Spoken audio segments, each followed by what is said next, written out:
Bienvenue dans le flash de 18 h. Merci à tous de nous rejoindre sur RTI 1. La 56e promotion de l'École nationale d'administration ENA fait sa rentrée solennelle. Le ministre de la fonction publique, Issa Coulibaly, a invité cette promotion à la discipline, au respect de la hiérarchie et au travail bien fait.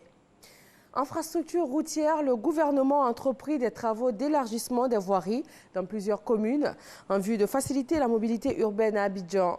Le ministre de l'Équipement et de l'Entretien routier a visité des chantiers sur la route d'Abata dans les communes de Cocody et de Bingerville. Les travaux seront livrés d'ici à fin juin prochain. Francis Boifo.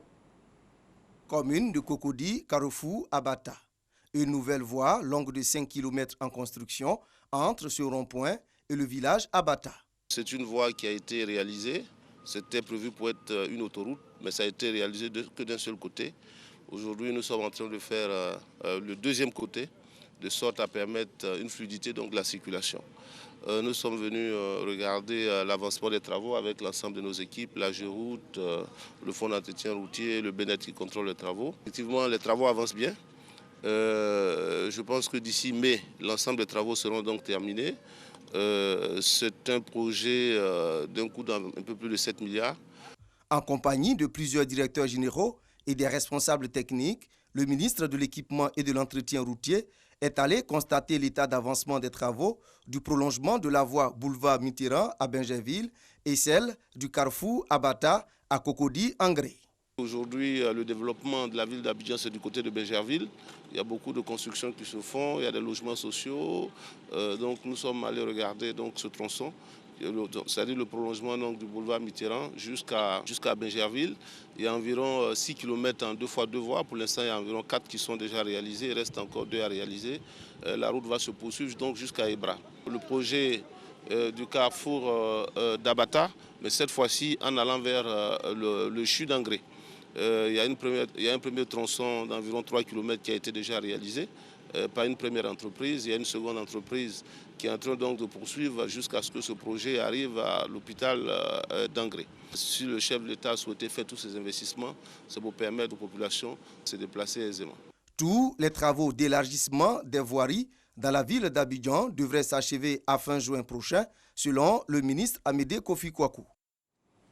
Ils sont de plus en plus nombreux, les cadres ivoiriens qui travaillent dans la fonction publique internationale. Ils sont un peu plus d'1 millier présents tant dans les organisations internationales, régionales que sous-régionales. Mais comment accroître ce nombre? En créant un lien de solidarité de nature à favoriser l'accès d'autres Ivoiriens à ces institutions internationales. C'est le défi que veut relever l'Association des fonctionnaires internationaux ivoiriens. Comment entend-elle procéder? Quels sont les obstacles à lever pour une présence plus importante des Ivoiriens dans la fonction publique internationale? Vous aurez toutes les réponses dans le dossier politique de ce soir, 20 h. L'actualité internationale nous conduit en République démocratique du Congo. Pour sa première visite sur place, la haut-commissaire aux droits de l'homme de l'ONU, Michelle Bachelet, est arrivée ce matin à Bunia, en Ituri. Elle va rencontrer le gouverneur, les forces de sécurité et les différentes communautés. Son bureau au Congo a publié un rapport sur de possibles crimes contre l'humanité, voire de génocide dans cette province. Lutte contre le terrorisme dans la région du Sahel. La France va envoyer des renforts supplémentaires, des militaires en plus du renfort de 220 soldats annoncé par Emmanuel Macron lors du sommet de Pau. La force Barkhane dispose déjà de 4 700 militaires et le seuil des 5 000 soldats français déployés au Sahel pourrait être bientôt franchi.